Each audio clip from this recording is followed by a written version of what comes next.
Okay, folks, we're back and welcome to September and this month's webinar, #Webinar Wednesdays. Would you believe it's the second year of us doing these, Liz? It's unbelievable, isn't it? What's that gone? Yeah, I know. It's just really quite exciting. And what's been lovely is as we've been seeing you log in, we're seeing some familiar and friendly faces. And it's lovely that you've joined us again for round 2 or year 2, as it were. We start this year, as we did last year, with looking at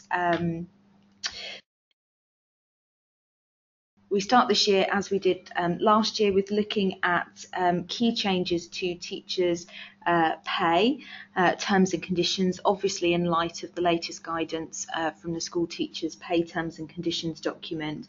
Those of you that have been on session before, you'll be readily familiar with the webinar toolbar that you've got on screen there. You'll be familiar with the chat feature, so do feel free to share queries, questions and comments. Hopefully we'll get the opportunity to deal with those and respond to those as we go through the course of the session. If time is tight, because there's a few things that we want to make sure we cover and share with you this afternoon, then we'll take the opportunity to capture those and we'll reply in an email out to you directly after this session. Okay, so do feel free to comment and share with us as we go through. So as I say, today we're looking at key changes to teachers' pay terms and conditions document. Let's just talk you through in more detail what we're going to be covering this afternoon, Liz and I.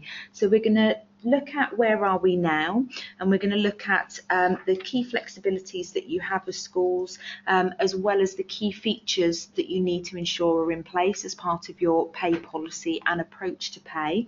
So we're going to cover that off for you. We're going to look at what is the pay award this year and what does this mean for you in terms of moving forward and ratifying your policies, etc. How should you determine pay progression related to that? We'll recap those flexibilities.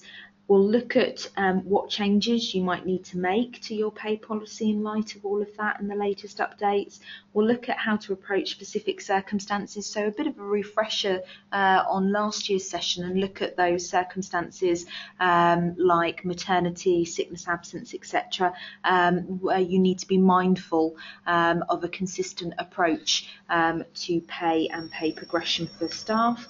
And what if pay progression is declined? We'll also revisit that for you, because that's certainly something that you're going to need to think about in those circumstances where staff haven't met your requisite requirements for pay progression. So all useful things this afternoon, and we're glad that you can join us.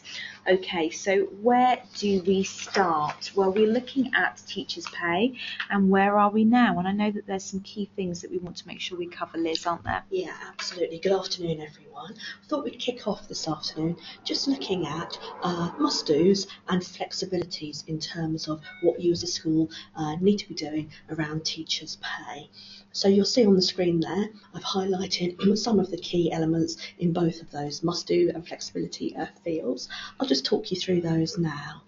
So in terms of must-dos, all schools must have a written pay policy, and that policy should be reviewed annually in line with any changes to teachers' pay and conditions and teachers' salaries set out in the School Teachers Pay and Conditions document. For all teachers, you're required to review their pay annually if they've got service in 26 weeks of the preceding academic year by the 1st of September. It doesn't have to be complete weeks, but if they have service in 26 weeks in the preceding academic year, you need to review and see whether they warrant pay progression, but they should only be getting that pay progression if there's evidence of performance there. So, as I've said, all decisions need to be clearly attributable to a teacher's performance, and that should be evidenced primarily through appraisal. And all teachers should have the expectation that if their performance is good, that they will progress to the top of their current range. In terms of your pay framework, as a school, you need to make sure you're paying within the pay ranges set out in the School Teachers Pay and Conditions document, the STPCD. That will specify minimum and maximum pay values, and you need to make sure that no teacher in your school is paid less than the minimum value. Thinking about head teachers, there's still a requirement to make sure your head teacher is assigned to a group size. You may be aware that heads can be appointed to one of 8 group sizes, and you still need to make sure that when you're making a new headship appointment, you're appointing them to one of those 8 groups. In terms of process, all teachers are entitled to have a written pay recommendation and a written salary assessment stating year on year from the 1st of September the breakdown of their salary. As a school, you need to ensure you have a pay appeal procedure where teachers can raise any concerns and make sure that that process is fair. And finally, you need to consult with unions on any changes you make to your written pay policy year on year. So that's the must-dos. In terms of the flexibilities, since 2013, there have been a number of new areas of flexibility that schools can take advantage of, and you'll see those again indicated on the slide. I think critically, schools now have much more freedom in terms of defining what good performance looks like and what criteria in their school warrants pay progression. Being mindful that good performance should lead to pay progression, within that as a school you can specify and further refine what that looks like for you on the main or the upper pay range, and also on the leadership pay ranges. Again, in terms of flexibilities, whilst you need to pay within the minimum and the maximum values set out in the SDPCD for each of the teachers' pay range, exactly how you break up those ranges, again, as a school you have discretion to decide what's right for you, and we'll come on to that a little bit later on. And linked to that, again, you can determine annually for yourself in your school exactly how much should be awarded in pay progression. You may have a reference point approach, or you may have another approach, and again, it's for you as a school to determine year on year how you increase teachers' pay. There's also flexibility around the starting salary for a new teacher. So again, when a teacher moves between schools, there's no requirement to match the salary they are being paid previously. So that gives you far more flexibility when recruiting to make sure you're making appointments that are right for your school and can be financially supported within your school. And finally, or the last couple of points, a main pay range teacher can apply for threshold at any point, so they don't have to wait till they reach the top of the main pay range before applying. And there are other flexibilities in determining the scope and the span of leadership pay ranges, and the ability to go outside of the group size I mentioned previously, where the accountabilities of a head teacher warrants. So there's the run through of some of the must-dos and the flexibilities in relation to teachers' pay. Absolutely, and if you're wanting to have discussions about those flexibilities in more detail, certainly we're running a pay policy workshop tomorrow, in fact, at Chilston Park. So do get onto our website if that's of interest, and certainly you're welcome to join us. Or speak to your school's consultant, or certainly get in contact with Liz and I, and we'd be happy to follow up discussions with you, have direct discussions with you about any of these flexibilities and how they might support your school and help you to find a best fit approach moving forward. So as ever, do keep in contact with us. So yeah, really useful there in terms of thinking about must-dos and flexibilities. Let's have a look now at the pay award for this year and give you a bit of a summary of what it looks like for 2017-18. So there's a 2% uplift to the minimum and maximum of the main pay range, and that is what's been ratified for this year, centrally in terms of the school pay terms and conditions document. And we also have a 1% uplift that's been applied to the minimum and maximum of the other pay ranges and allowances. So that includes, as you can see on screen there, our upper pay range, the leadership group sizes, unqualified teachers, as well as the TLR and SEN allowances. In terms of those percentages, there's no separate cost of living increase, so it is 2% uplift or the 1% uplift to those respective pay ranges. And in terms of this year, there's been no other changes to terms and conditions of employment. No, I think the government's of the view that the past 4 or 5 years we've had a lot of change in terms of teachers' pay, and there are now a lot of flexibilities. So I don't think at this point they propose making further significant changes to the wider terms and conditions of employment. So it's very much consolidating what we've got rather than seeing new changes. Absolutely. So in terms of our model pay policy, we'll be making that available in due course. So do keep an eye out on our website for that information and advice and guidance and around approach to pay. We've also certainly for Kent schools, a circular has gone out today from Patrick Leeson's office via Kelsey, so you'll probably want to get online and have a look at that as well. We'll give you a bit of a précis of what that looks like this afternoon, but certainly have a look at the advice and guidance there. So in terms of the approach for 2017-18, or rather the pay awards that have been confirmed in the School Teachers Pay Terms and Conditions document, what does this mean for you? Well, teachers paid at the minimum of any of the range should move to the new minimum, and that is of course across the board. For teachers paid at the maximum of the range, they should move to the new ceiling subject to evidence of performance. There's a little bit more detail that I'd like to go in there, particularly in terms of reference points, and I'll come on to that when we move into that section this afternoon.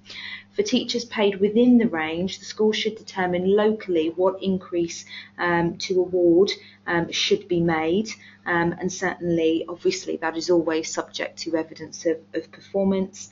And teachers paid at the minimum of the TLR and SEN ranges should move to the new minimum. So you are going to want to update yourself on those values and make sure that you are managing your pay in accordance with those uplifts. And of course, remembering there that the School Teachers Pay and Conditions document is a statutory document, so it's a legal document, so those minimums are legally enforceable. So if you were not to be paying the minimum to any teacher, you would be in breach of contract, essentially. Yeah, thank you, Liz. That's really useful. Okay, so that's a little bit about what it means for you. Let's have a look now at how you should determine pay progression this year, and we've got some advice for you, haven't we, Liz? Yeah. So as I said at the outset, in the pay and conditions document, reference is made to good performance, and through good performance, a teacher should progress through the pay range. And primarily that should be evidenced by appraisal. So within your school, you would be wanting to look at appraisal targets and appraisal outcomes, and where a teacher has met their appraisal objectives, that would be an indication that they should be receiving pay progression. Within that, you may also want to incorporate targets relating to a teacher meeting the teacher's standards. You may well be aware that there's a set of standards for all qualified teachers, and you'd want to make sure that performance was reflecting those standards.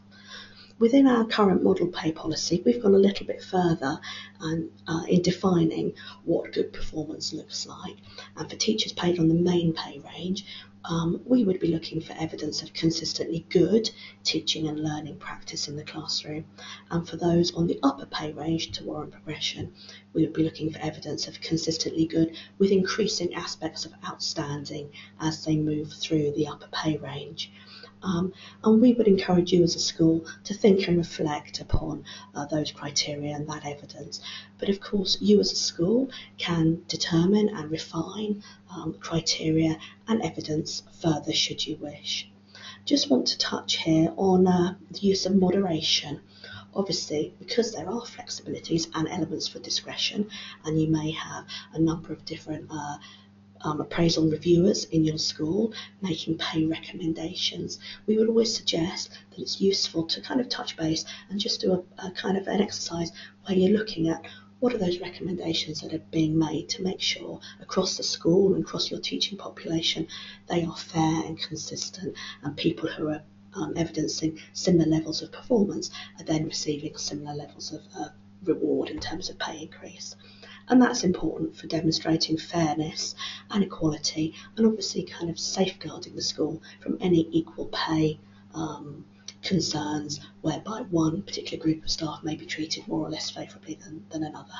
Absolutely. In terms of our appraisal training, we take moderation a stage further, and we actually talk about its value at the beginning of the process as well, in terms of just reviewing the objectives that have been set to make sure that there is parity and consistency from the outset, and there are robust objectives being set right across the school, and you haven't got one corner, one section, one department, one subject group working slightly differently from the expectations and standards that are being set elsewhere in the school. So there's that opportunity for moderation at the beginning of the process, a bit of a review, a bit of an audit, checking that the process has been set up fairly and consistently from the outset, as best as possible, and then obviously reviewing and moderating those decisions at the end of the process is absolutely paramount, certainly.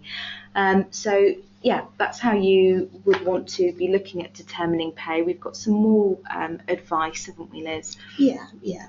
So in terms of deciding on how much you're going to award in pay progression in your particular school, I just want to highlight the guidance from Patrick Leeson that Summer alluded to earlier. This has been made available on KNET this morning, and you may also have received a bulletin from Patrick with this update. And the local authority's kind of concern this year is about affordability. As you'll know, all public sector organisations are under pressure in terms of resources and pay, and his guidance very much talks about considering those affordability issues both for the current year and over 3-year budget planning cycle, and just thinking about the kind of forward increases that any particular model of pay is likely to give to generate. Your school. Yeah, so it's about sustainability, so not just planning in the here and now and the current cycle, but always thinking 2, 3, maybe even 5 years sort of henceforth as to the real viability of any model and approach to pay. Yeah, and certainly an approach that KCC are suggesting is that as a school you look year on year at your whole school pay progression pot and look across the school how much you've got to spend on pay and how much you can afford to add to that pay progression pot year on year. Before then you look at individual pay decisions for your individual teachers. So it's very much taking the opportunity to look at that bigger picture and that affordability. So with that in mind, we have amended our model pay policy for schools. As you may be aware, that adopts a reference point approach. Currently we have 6 reference points on the main pay range, 3 on the upper pay range. And we've uplifted the minimum and maximum values of each of those reference points in line with the recommendations set out in the STPCD. So that's a 2% uplift to the minimum and maximum of the main pay range, and a 1% uplift to the minimum and maximum of all the other ranges that you might be paying your teachers on. Excuse me. However, for this year, the reference points within those ranges, the values of those are unchanged from 2016. And again, this reflects the local authority's concern about affordability issues for schools. So the minimum and maximum values have increased, but within the range, the value of those reference points remain unchanged from 2016. Yeah. And that's the recommendation that is fresh off the press from Patrick's office. And as I say, you'll be able to find that circular, that newsletter on the Kelsey website, and I'm sure it will be dovetailed on our website as well. Where the school adopts different approaches, there's of course a need to determine locally how you're going to implement the uplift consistent with the pay policy. So as Liz mentioned earlier, the pay terms and conditions document is a statutory document, so absolutely you need to reflect at the very least the minimum and maximum of the pay ranges. What you do within that, that's one of your flexibilities that you have at school, as schools and academies, is to implement to consider your approach to pay within ranges, but you'd certainly be wanting to reflect the minimum and maximum values. So hopefully that is useful for you to think about in terms of moving forward. Let's just have a look then at those flexibilities and the possible different approaches to pay of those who've joined us this afternoon. Yeah, so the DfE are clear in their guidance that, in their view, no single approach to pay progression will suit all schools. So it may be that different schools will have different approaches to how they manage their pay progression and what their pay framework looks like. They're also clear in their guidance that it is not intended that there's a uniform annual uplift for every teacher in every school. So again, going back to pay decisions being related to evidence of performance, because performance may vary from teacher to teacher. It may well then be that their reward in terms of pay progression differs from teacher to teacher within your school. So they're clear in their message in terms of there's not a one-size-fits-all approach. And with that in mind, of course, schools may need to think about what the best fit is for their school context. As already mentioned, we do currently have a reference point approach to our model pay policy, but there are a number of other approaches that you may want to reflect and consider their appropriateness for your school setting. Yeah, so differentiated rates of progression, that would mirror the process that's in place for our support staff colleagues, what we refer to as total contribution pay, or TCP for short. So differentiated percentage increases related to being able to recognise different levels of performance. And certainly if you were to mirror support staff TCP sort of in full, there is achieved, those who have achieved above the required standard, and those who are outstanding practitioners. However you as a school choose to define those categories of performance. There's a flat percentage increase as an option, so you decide on a value, and for argument's sake let's look at 2%, given that this year the pay terms and conditions document has confirmed a 2% uplift to the minimum and maximum values of the main pay range, so let's use that as a sensible figure. So you would say that we are our approach is a flat percentage increase.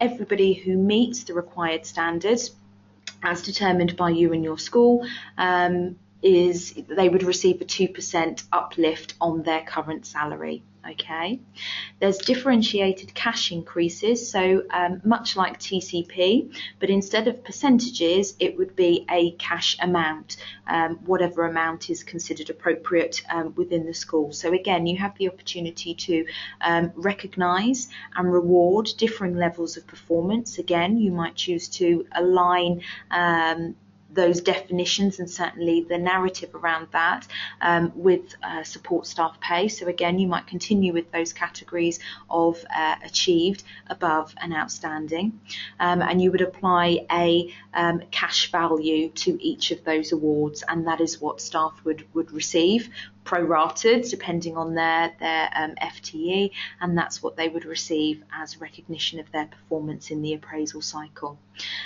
Similarly to flat percentage increase, you could equally award a flat cash increase, again prorated based on the member of staff's FTE. So there are a number of options there for you, and as I say, the workshop that we are running tomorrow, we explore these different models in more detail, and we'll be affording the schools joining us with the opportunity to consider those models in the context of their school and the issues that are affecting them, and help them to explore a best fit approach given their context and the issues that they face. And again, if you want to join us, please get online and get yourself booked on. Or if you're not able to join us tomorrow, then please do get in touch with me, and I'm sure we can look at other opportunities to be able to share that same knowledge and insight with you. Okay. So what changes do you need to make then to your pay policy? Well, governors and senior leadership team, SLT, will need to review the pay policy as you will have done annually, given the annual update from the pay terms and conditions document.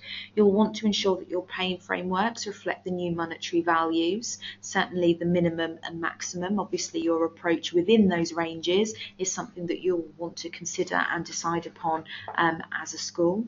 You'll want to ensure that evidence and criteria that you have decided are fit for purpose and meet the needs of the school.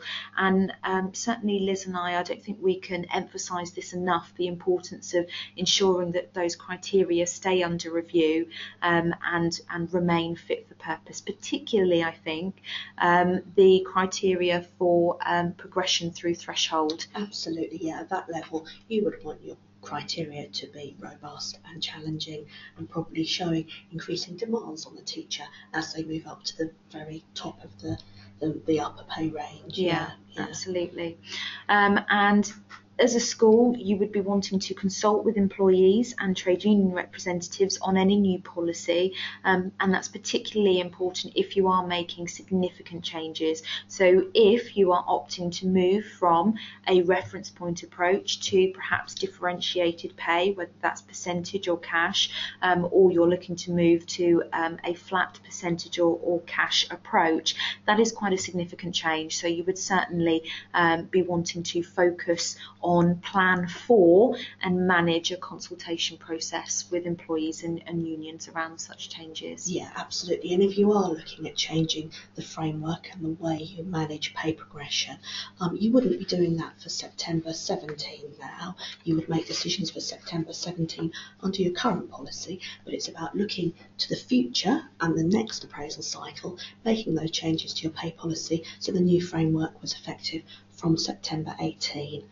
So just to highlight that, it's not about changing the current year's decisions. You'd be wanting to close down 16-17, and if this would be about implementing a new approach to pay for the next cycle. And we look to cover this in our session tomorrow. So those of you that are joining us, these are the sorts of issues that we will equally be talking to you about and advising on. If you are making significant changes and you are needing to engage in consultation, then again, do take the opportunity to discuss with your SPS consultant, who is always, as you know, on hand to support you with these sorts of issues and processes.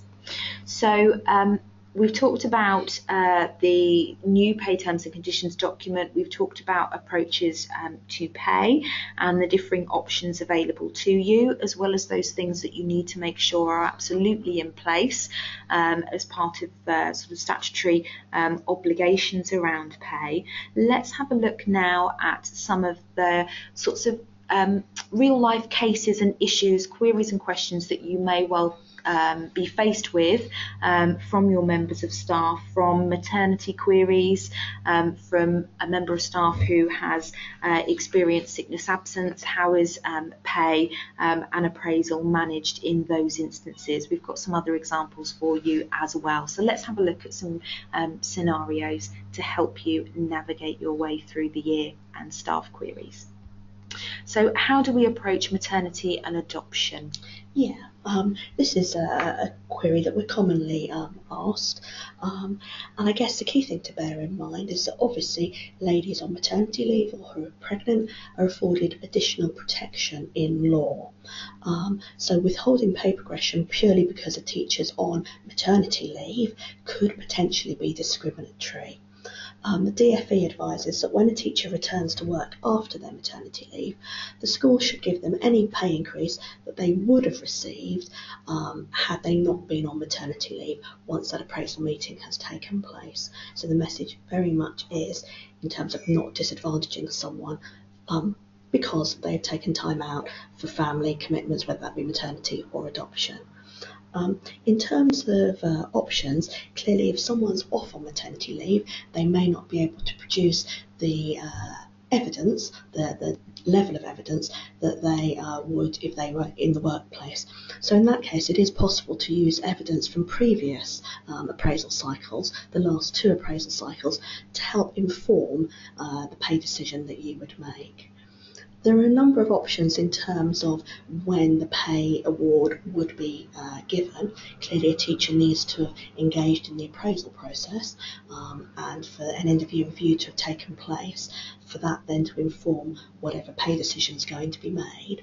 But I think it's about having an early conversation with a lady who is pregnant about how you're going to manage that process. Would it be appropriate for the review meeting to take place before she goes on maternity leave, a little ahead of other staff, or when she returns from maternity leave and any increase be backdated? It wouldn't be appropriate to expect someone who was on maternity or adoption leave to come in during that period of leave to engage in the appraisal process. You'd need to either have the meetings before or after.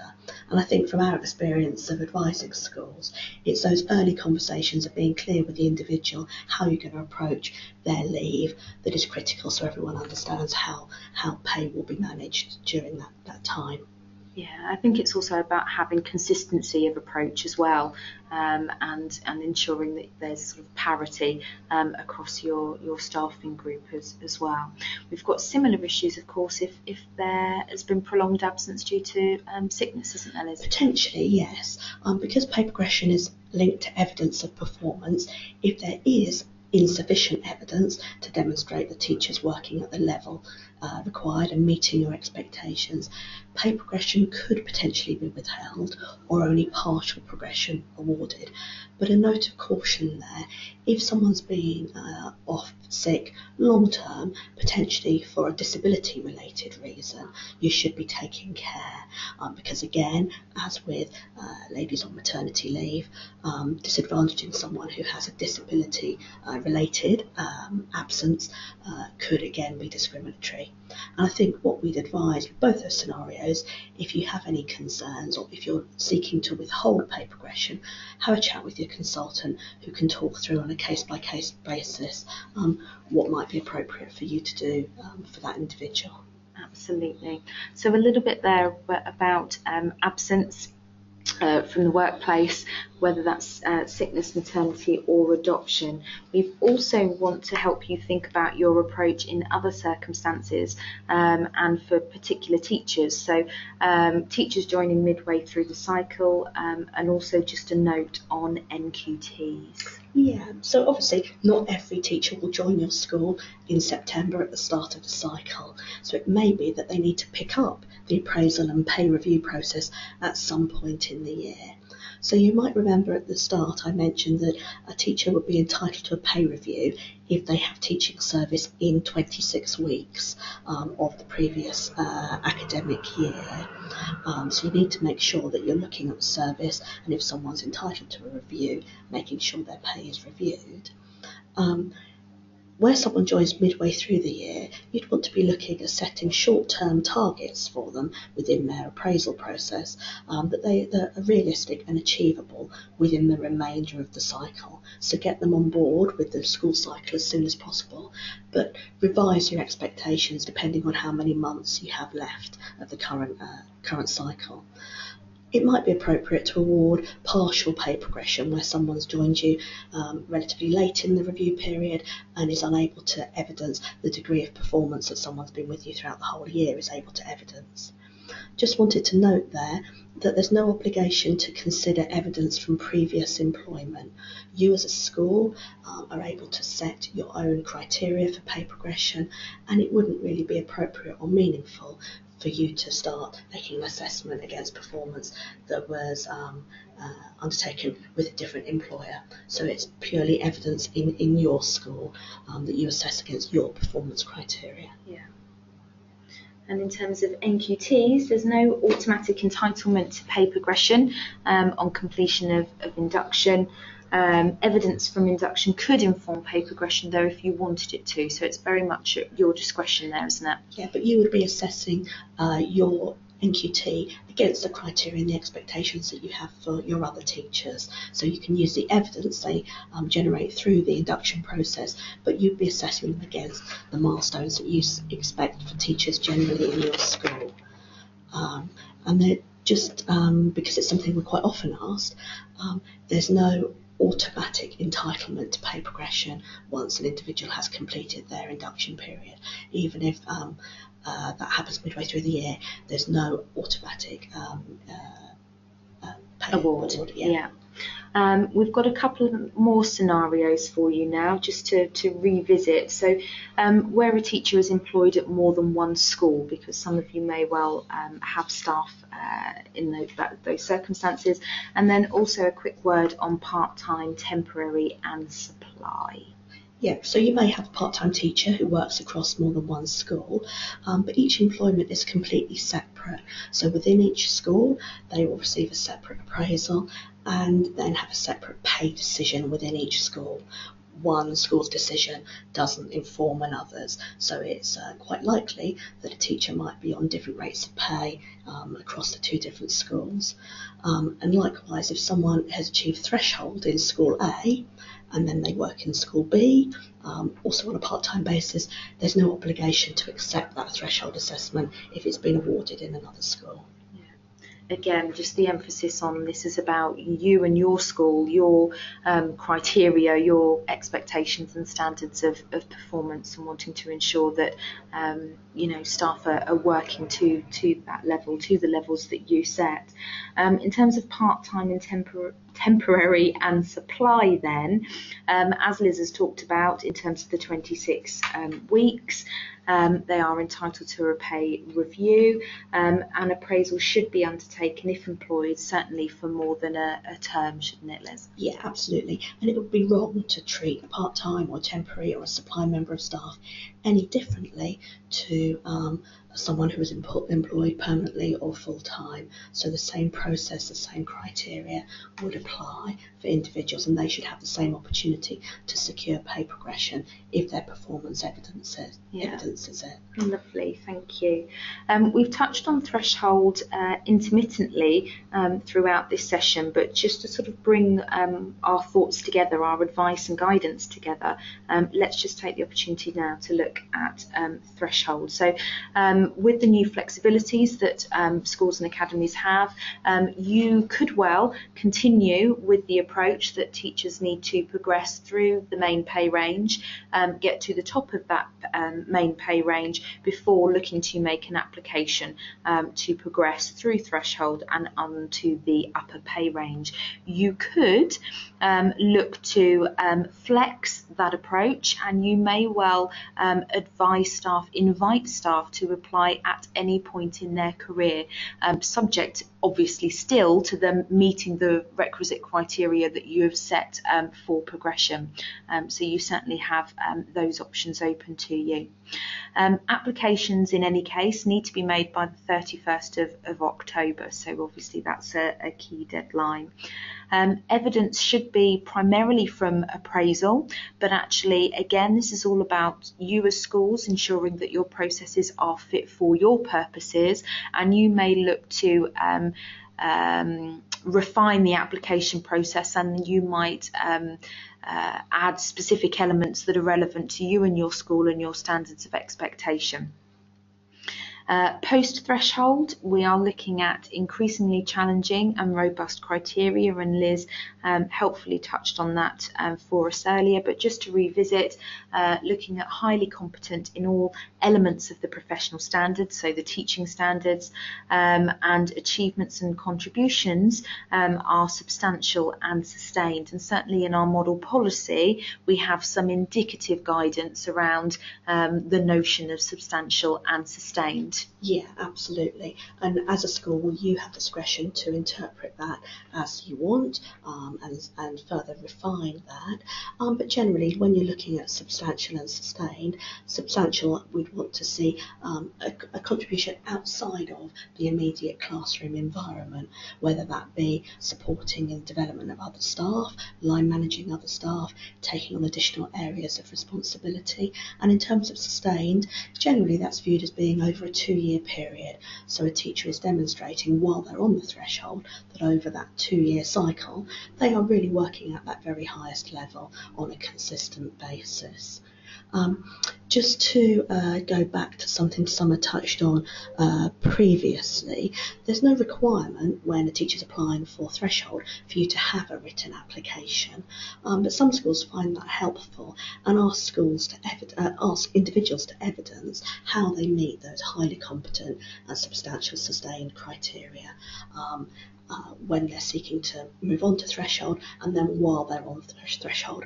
And we find that helps to focus the individual on those points of difference between a main pay range teacher and those really higher levels of performance and attainment that you'd expect to see on the threshold. Absolutely. I think it helps with that reflection process and ensuring that they're ready. They can make a self-selection, make a self-selection as to, am I ready for the rigours of working at threshold, going through threshold. And particularly given that a teacher can apply for threshold at any point in their career, so in year 1 or year 2 they may feel that they're ready, but it's about you as a school having sufficiently defined your criteria that you can make a judgment, is this person really ready to move up to that higher level? Absolutely. So as we've talked about, post-threshold, you're looking for elements of outstanding teaching, certainly increasing elements of outstanding teaching as people progress through threshold, UP 1, 2 and 3, and it's that 2-year cycle evidence from 2 most recent appraisals. So hopefully that's a helpful recap there. The next thing we wanted to talk about and touch upon for you, as I just checked time, we're coming up to 1:45, is looking at where you may need to decline pay progression. And this is certainly something that we get a few calls about. I think it's fair to say there is some trepidation about declining pay progression, and hopefully here's some guidance and some thoughts that's going to support you in moving forward with what could be, and if you've determined are the right decisions to make. Yes, I think if you are setting robust and challenging criteria, there is the increased likelihood that you may be in a position where you're going to have to decline pay progression because the individual hasn't met your expectations. Just to note there that an individual doesn't have to be in a formal capability process for pay progression to be withheld. If they're not meeting the performance expectations of your school, regardless of whether they're in any formal process, it is possible to withhold a pay progression. I guess what we'd guide you to think about is what's referred to as the principle of no surprises. So if it does appear that an individual is falling short of your performance expectations, you'd be wanting to have early conversations with them during their appraisal about what you needed to see change in order for them to have a successful appraisal outcome and in order for them to achieve pay progression. And it would seem unfair if an individual got to the end of the appraisal cycle and suddenly they're advised no pay progression this year. So it's very much about early conversations, letting people know where they're going wrong and crucially giving them the support and the guidance to rectify that. If you are in a position where you're having to decline pay progression, it's important that the individual understands why, and generally we suggest that would be communicated to them in writing and with reference to the criteria that you set in your school and saying very clearly, for these reasons, you haven't met these certain criteria. So the individual understands why it is on this occasion they're not going to receive a pay award. And often if an individual understands why it is a no, it helps them accept that and perhaps reduces the likelihood of them then taking forward an appeal. Yeah. I think where it is a no, outside of any formal appeal, it is important for the individual to have an opportunity to discuss informally with their appraiser or the person who made the pay recommendation or decision why it is they've fallen short and what it is they will need to achieve to get back on track next year. And then, of course, there is the formal appeal process, and pay appeals would normally be heard by a governor panel. I think in terms of declining pay progression, we can't underestimate the importance of having a good audit trail and good record keeping and being clear what the appraisal targets are, that you've reviewed those, that you're having a dialogue with the teacher about where they're falling short, and that you're making evidence-based decisions if it is going to be a case that the pay progression is declined. Everything relates back to evidence, and that you can you can evidence that should that be challenged at an appeal. Absolutely, and I'd just add to that, making sure that you equally evidence the support that you've put in place for the member of staff. You may have realigned their development plan with more targeted, perhaps more intense support for them to support that shift in progress, in step change in performance through the appraisal cycle, and you'd certainly be wanting to record your role in the process as well, the appraiser's role and the support that the school has provided, and make sure that that's captured as well. Okay, so there's some useful information about declining pay progression, and of course consultants are on hand to support you with that. And as Liz said, just the importance of that feedback and early feedback, and I think that's important whether we're talking about the appraisal cycle or we're talking about general feedback as part of supporting staff morale, motivation and engagement more broadly, the power and value of feedback, and that happens in as timely a manner and as close to the event as possible. And there's certainly a wealth of information out there and techniques for providing really good, really robust, supportive but nonetheless constructive feedback, and certainly those are things that we talk about on our appraisal course, including how to make use of coaching techniques within delivering feedback as well. So there's certainly lots out there to support you in managing those conversations. Okay, so we've looked at declining pay progression. We only have a few minutes left, so I can afford you a couple of minutes to share with us some questions, and we'll look to deal with as many of those as we can. If not, as I've said, we'll follow up with a email briefing for people. But just quickly, if there are any questions. Okay, so we've had one about pay. Just give me a moment to have a look at this. So looking at pay, so teachers within the range, they are not entitled to a cost of living pay increase. The increase they get is only related to their performance. So there's no automatic entitlement to a cost of living pay increase if you're paid within the range. So what increase the individual will receive will be determined very much by the structure and the framework you have in your pay policy. So it may be that you increase values within your pay policy by 1 or 2%, but you don't absolutely have to. So if you're adopting a reference point approach, as we currently have in our current pay policy, for this year, the value of those reference points hasn't increased. They're still the 2016 values, so where an individual was performing and warranted pay progression, they'd move up to the next reference point, but there wouldn't be a cost of living increase on that reference point. It would still be the 2016 values. But that's the approach that KCC has discussed and advised on in Patrick Leeson's bulletin today. Schools obviously can adopt different approaches if their pay policy allows for it. Absolutely. So I hope that answers your question. Was it Harriet? Yeah. Okay. So yeah, it's about making sure in terms of your approach to pay, absolutely, that it's fit for purpose in the context of your school. And as Liz talked about, very much wanting to start out from the view of what's in the pot and how can we best distribute that, both in terms of pay award, but also thinking about your wider offer and what does that mean for morale, for motivation, for staff engagement, for recruitment, for retention, and all those related issues. And not forgetting, and I'm just affording folks a little bit of time to share any other questions with us as I ad lib here, is that it's not all about pay, and actually, you need to think about what we would call your employer employee value proposition. So what is it that you offer your staff across the board in terms of working environment, in terms of employee benefits, thinking about your openness to flexible working, thinking about your approach to CPD and opportunities that are available to your staff as part of working within your school. Do you have a coaching culture?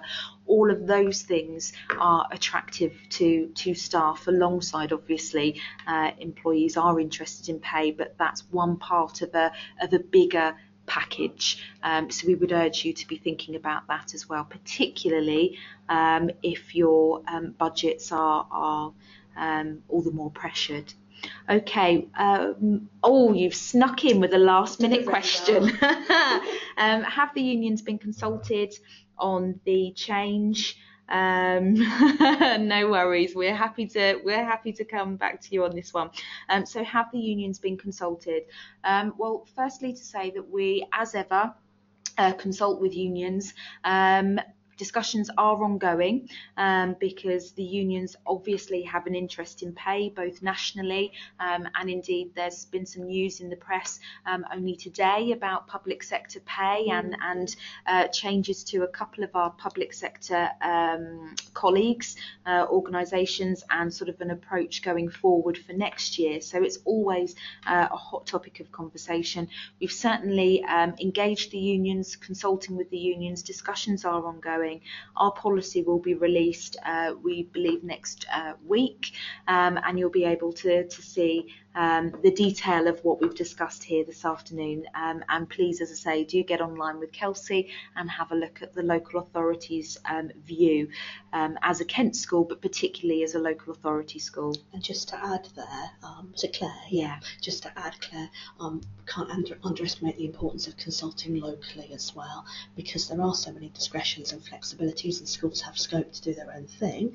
We can consult on a model policy at a county level, but at a local level as an individual school, you would be wanting to consult with your staff and local reps about any specific changes and points of difference in your local policy. Absolutely. And for those of you that are working across geographical borders, so those of you that are a part of academy chains that cross the Kent borders, perhaps going into Medway, the London boroughs, or East Sussex, different authorities may well be recommending different things as part of the flexibilities that schools and academies have.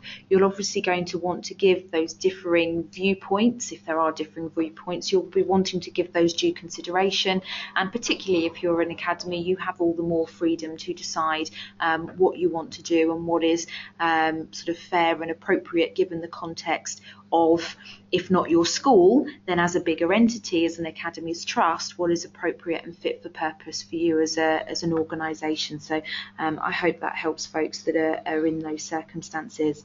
Just revisiting time, I make it 10 to 3. I know we say sort of 45 minutes to an hour. So in that vein, let's just move forward and look to next steps and actions for you going forward. So certainly you're going to want to complete appraisals and review pay for all eligible, that would be a good word, teachers by the 31st of October. And of course, Liz has given us really helpful guidance about that definition of eligible teachers and thinking about our temporary and supply colleagues. Review pay policy and pay framework to reflect certainly the new provisions of the pay terms and conditions document. You may be wanting to make other changes, and obviously you'll give that due consideration.